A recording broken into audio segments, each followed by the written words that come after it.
ওটা তো গেছে আমার পাঁচি পাঁচি মানে কি সব ভাইরাসটা সব ভালো দিছি বঙ্গোপসাগর ঠিক না তো আগে করতে গেলে এখন আপনি এই তো উনি চান উনি যেটা ভালো মনে করতেছে ওনারটাই এখন সংবিধান ঠিক না পরামর্শ করে যেটা ইসলামের সাথে কোরআনের সাথে মিল রেখে যেটা করবে হ্যাঁ ঠিক আছে না মিললে আমরা করে দেবো যেটা মিলে না এটা ভালো ঠিক না ঠিক ডক্টর হেলেন সাহেব বাংলাদেশি মেধাবীদের আত্মগতি দিচ্ছেন আল্লাহ আপনি অনেক বড় শিক্ষিত শোনা ভিত্তিকে আপনারা সম্মান করে আপনি বুঝাই দেন যে এইটা আর হচ্ছে না এই পৃথিবীতে থাকা এখন আমাদের বাংলাদেশের আগামী সংবিধান হবে কি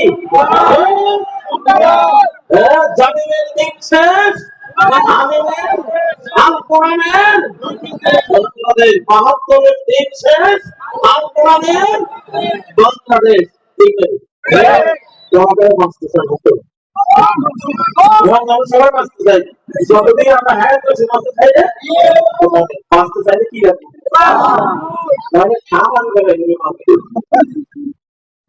এখন ধান পাকলে জিনিসটা গাড়ি ধরে না মানে আমাদের কন্যাগুলি পাচ্ছি সব কন্যাগুলি কি পাপ করতে করতে পাইতে গেছে কাটার সময় হয়েছে হ্যাঁ সময় আছে ভাই তো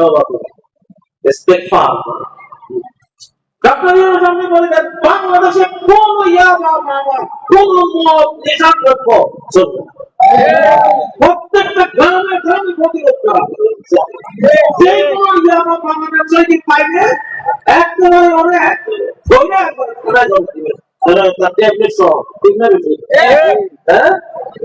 প্রতিরোধ সামাজিক প্রতিরোধ কোন মেয়ে মুসলিম মেয়ে চলতে পারবো না আমি আমার বাড়িতে আমার বংশস্তরে আমি মারা যাবো তোর কারণে আমার ছেলে মারা যাবে তোর কারণে আমার মেয়ে মারা যাবে ঠিক নয় কি তোর কারণে আমার বাসভবন আমার গোরস্থান হয়ে যাবে তুই এবার চলতে পারবি না কারণ তুই মুসলিম নাম দিয়েছিস তুই ইসলামকে ন্যায্য করতে পারবি না হ্যাঁ তুই যদি অন্য ধর্ম নিস তাহলে তুই যা ইচ্ছে তাই করিস কিন্তু মুসলিম নাম নিয়া ইসলাম ধর্মের মেয়ে হয়ে তুমি এভাবে উলঙ্গ করে না উলঙ্গতার কারণে আল্লাহ নারাজ হয়ে ভূমিকম্প দিবেন অন্যায় যে করে আর অন্যায় যে করে তখন ঘৃণা কানে যেন দৃঢ় সমর্থ করে যে অন্যায় করে সেটা মত করে যাক যে অন্যায় করে সেও করু না ঠিক না ঠিক সূরা আরাফে আল্লাহ বলছেন أنجينا الذين ينهون عن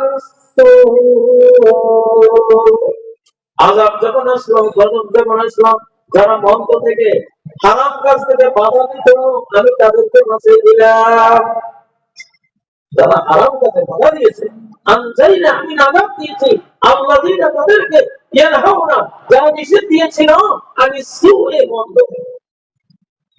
মন্দ নিষেধ দিলাম সাহস আছে আরে বাঁচতে চান কিনা বাঁচতে চাইলে মন্দ নিষেধ দেবেন বাঁচতে চাইলে মন্দ নিষেধ দেবেন আমার শিশুকালে দেখেছি গ্রামগঞ্জের বুয়ারা কেমন সচেতন ছিলেন আমাদের তরুণ বয়সের কোন ছেলে রাস্তাঘাটে বেরিয়ে যেতেন কোন বুড়ে দেখবে না চাইয়া আমাদের তো বলা পুকুর পাড়ে যাইতো পুকুর পাড়ে গিয়া না রেখে গেছে বলা গেছে আমাদের বসে একটু খাইয়া এরপরে কচি কলা পাতা মুখে ছাড়ে গন্ধ কেউ না পায় মুহূর্তের সামনে দিয়ে যাইতো যদি গন্ধ পায় তো মাপের নাম কি তোমার নাম দিবে তোকে বাড়িতে আচ্ছা ঠিক আছে যা এর বুড়া তার সব কাজ বাদ দিয়ে ঘুমাই যাবে বাবার বাড়ি পাবে বলতেছে যে ওরা যে কোন পথে দৌড়ে গেছে খোঁজখবর আছে কোনো হ্যাঁ তোমার ওরা দেখছি অনেক জায়গায় বিড়ি খেয়েছি আগে কি হবে আমার কত সুন্দর সমাজ ছিল একটা মেয়ে যদি আমার লক্ষ্মীপুরের বসিরপুর গ্রামে আমার নিজের বাড়িতে আমার গ্রামে কত আমাদের কাছে একটা মেয়ে পর্দাশালা বাড়ি দিচ্ছে এক মুরগি দেখছে এটা খোঁজ নিয়ে মেয়েটার বাবাকে খাইতে পারে তো তোর মেয়ে কি তোর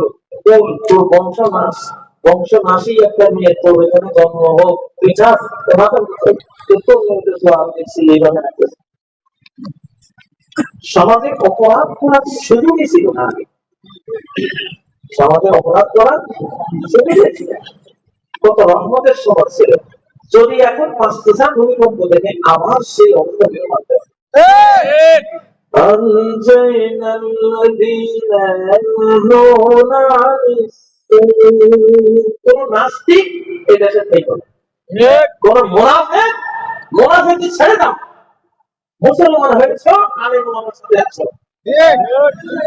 জামাতে ইসলাম, খেলাফত, মজলিস, বিএনপি, তারপর আরো যারা আছে, আমরা এক বাংলাদেশে ঐক্যবদ্ধ বাংলাদেশে সবাই কোরআন চাই, ঠিক না? প্রেসিডেন্ট জিয়ার সাথে আমার তো ভোট করছে, আমার বাবা ভোট করছে, আমার বাবা ভোট করছে। আমার রাজনীতি 50 বছর আমি একটা রেস্টুরেন্ট প্রেসিডেন্ট জিয়া তামাশার ভিতরে সৌদি সরকার তাদের ঢুকতে দিচ্ছে, দারুণ দিচ্ছে। আমি তার সাথে 3 দিন, তার মৃত্যুর কয়েক মাস আগে ফেসবুক বাহারের সফর ছিল 1981 19 জানুয়ারি। 3 তারিখ ওনার সাথে ছিল 11তলা জাহাজে উনি স্কলার ছাত্রদের নিয়ে একটা খবর। তো একবারে পাশে থেকে দেখছি কতটা ধার্মিক ছিলেন ওনারা, কতটা ইসলামকে তারা রেসপেক্ট করতেন, কতটা তারা আলী মোহাম্মদকে সম্মান করতেন। এবং নারায়ে তাকবীর স্লোগান ফ্যাসিবাদী আওয়ামী লীগের আমলে বন্ধ হওয়া সেই স্লোগান জিয়া যখন ক্ষমতায় আসে সেদিন সর্বপ্রথম বাংলাদেশের মানুষ নতুন করে শুনলো নারায়ে তাকবীর, আল্লাহু ঠিক না? কি মানে অবশ্যই যারা প্রেসিডেন্ট জিয়া রাজনীতি করে আপনাদের বুঝতে হবে যে ইসলামের কারণেই প্রেসিডেন্ট জিয়া মহিমান্বিত, একমাত্র আলেমদের সম্মান দেওয়ার কারণে, ইসলামের সম্মানের কারণে, কোরআনকে সম্মান দেওয়ার। ওনার নীতিগুলি ছিল ইসলামিক, উনি কোনো ঘুষ খেতেন না, উনি কোনো স্বতন্ত্রীতি উনি করতেন না, অনেক জিনিস করেছেন যেটা ইসলাম। আপনাদেরকে ভারত প্রেমিক হলে চলবে না, আপনার জিয়া প্রেমিক হতে হবে। ভারত প্রেমিক হলে আউট করতে পারে, আপনার এই দেশে অস্তিত্ব রাখবো না। আপনাদেরকে ভারতীয় বাঙালির কোনো অস্তিত্ব রাখবো না।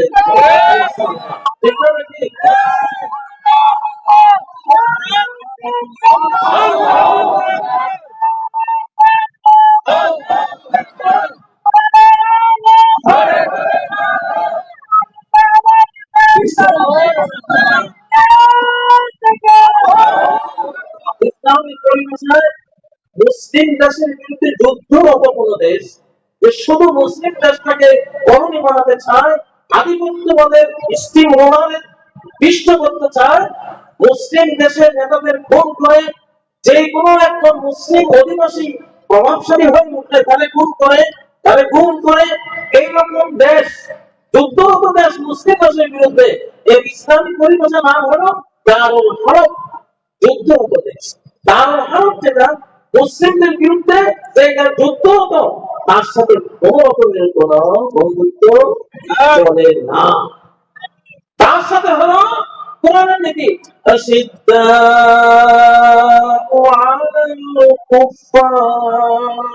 এই জাতীয় কুফফার যুদ্ধরত কাফের বেঈমানের বিরুদ্ধে যতটা কঠিন হতে পারো ততটাই তোমার জন্য ভালো, এদের জন্য। ঠিক না? ঠিক ঠিক না? ঠিক। আল্লাহ বললেন কি যে তোমরা মুসলিম দেশে থাকো, একজনের প্রতি আমি রহমত রাখো, দয়ালু, মানবিক হও, মানসিকতা, ঠিক না? ঠিক। আর কাফেরের প্রতি, যুদ্ধরত কাফেরের প্রতি যদ্দূর পারে পটল হও।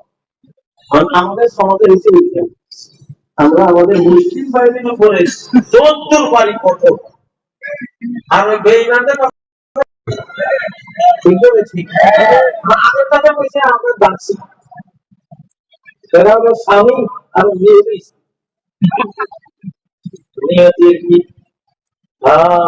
আল্লাহ তকদিরের যে কি মার, যা বলছে তাই তো হইল, স্বামীর কাছে গেল।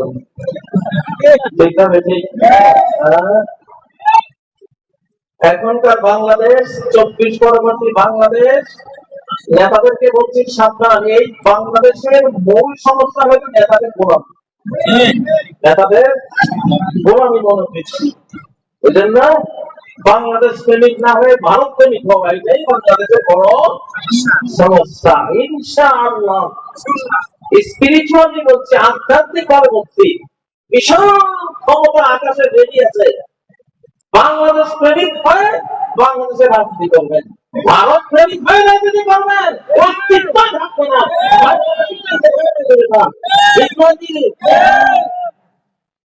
সাবধান করে দিলাম। এখন এই দেশ আল্লাহর হাতে, ভূমিকম্প আল্লাহ নির্দেশে আসতেছে, ঠিক না? বন্ধ করলে আল্লাহই বন্ধ করবেন। যখন আল্লাহকে ভালোবাসবেন, ৫৭ মুসলিম দেশ আছে, সেই দেশ পরিষদে আমরা বন্ধুত্ব করবো। ভারত যুদ্ধমত ভারত, আমাদের ধ্বংস কামনাকারী ভারত, আমাদের সমস্ত নদী হত্যাকারী ভারত, আমাদের ফেলানি হত্যাকারী ভারত, আমাদের পিলখানার হত্যাকাণ্ডের সে ষড়যন্ত্রকারী ভারত। আমরা এই ভারতের সাথে বন্ধুত্ব চাই। বাঁচাবে কে? বাঁচাতে পারেন কিনা? وإن خفتم عيلة فسوف يغنيكم الله। যদি মনে করো যে ভারতের সাথে শত্রুতাকে দাঁড়িয়ে দাঁড়িয়ে বড় হয়, আমি আছি না তো, আমি করতে